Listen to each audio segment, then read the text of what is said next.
JUIF के जलसे से खिताब करते हुए मौलाना फजलुर रहमान ने कहा कि फलस्तीनियों ने आवाज दी, हमने लब्बैक कहा, पूरे मुल्क में इज्तिमात होंगे, अब इलेक्शन का ऐलान हो गया, हम भी मैदान में हैं।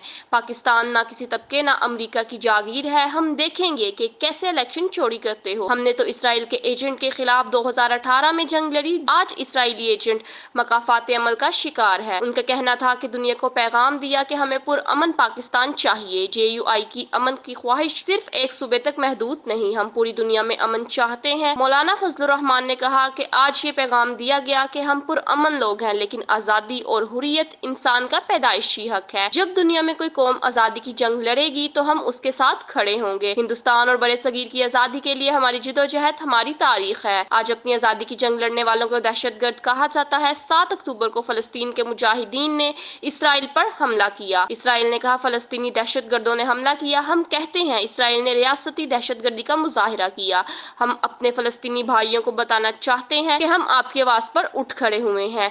मौलाना फजलुर रहमान ने मजीद कहा कि पाकिस्तान अमेरिका की जागीर नहीं, अवाम की जागीर है। हम इलेक्शन के निजाम में बताएंगे कि कैसे चोरी होती है।